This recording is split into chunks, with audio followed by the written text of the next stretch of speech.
ஆண்டவராகிய இயேசு கிறிஸ்துவின் இணைய நாமத்தில் உங்கள் அனைவருக்கு வாழ்த்துக்களை வணக்கத்தையும் தெரிவித்துக் கொள்கிறேன். நாளிலும் வேதாகம தேன்துளிகள் என்ற பகுதியிலே நாம் சிந்திக்க இருக்கின்ற பகுதி கடவுள் அளிக்கும் வருடங்கள். இதற்கு செய்திக்கு முன்பாக தேன்துளிகளுக்கு முன்பாக ஆண்டவராகிய இயேசு கிறிஸ்துவின் இணைய நாமத்தில் உங்கள் அனைவருக்கும் புத்தாண்டு வாழ்த்துக்களை தெரிவித்துக் கொள்கிறேன். வருகின்ற ஆண்டு முழுவதும் சமாதானமும் சந்தோஷமும் சுகமும் பலனும் உங்கள் அனைவருக்கும் மகிழ்ச்சியும் உண்டாவதாக என்று வாழ்த்துகிறேன். முதலாவதாக கடவுள் அளிக்கும் வருடங்கள் பற்றி பார்க்கின்ற போது முதலாவது நினைவு கூறுங்கள். 2 காரியத்தை நினைவு கூற சொல்றார். முதலாவது கடவுளுடைய வலது கரத்தில் உள்ள வருஷங்களை நினைவு கூறுங்கள்.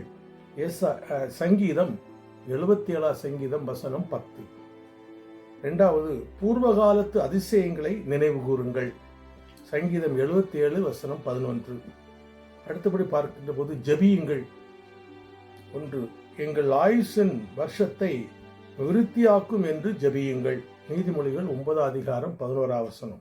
2வது என் காலங்கள் உமது கரத்தில் இருக்கிறது என்று விசுவாசித்து ஜெபியுங்கள்.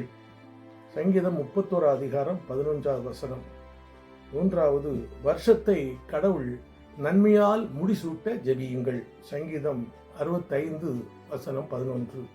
4வது இயேசு கற்றுத்தந்த ஜெபத்தை சொல்லி தினமும் ஜெபியுங்கள். மத்தேயு 6 அதிகாரம் வசனம் 9, 13.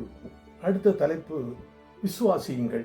எதை விசுவாசிங்கன்னா உலகத்தின் முடிவு பரியந்தம் சகல நாட்களிலும் நான் உங்களோடு கூட இருக்கிறேன் என்று இயேசு கூறியதை விசுவாசித்து பற்றி கொள்ளுங்கள். மத்தேயு 28 அதிகாரம் 10 வசனம். ஆகவே நாட்களே இந்த ஆண்டு முழுவதுக்கும் கொடுத்திருக்கின்ற அறிவுரைகள் நினைவு கூறுங்கள். ஆண்டவருடைய வசனங்களை நினைவு கூறுங்கள், ஜெபியுங்கள், விசுவாசியுங்கள் என்ற தலைப்பில் கொடுக்கப்பட்ட இந்த வசனங்களை வாசித்து தியானியுங்கள். கர்த்தர் உங்களையும் உங்கள் குடும்பத்தையும் ஆசீர்வதித்து பலுகி பெருகி மகிழ்ச்சியாலும் சமாதானத்தினாலும் சந்தோஷத்தை நிரப்புவாராக. ஆமென்.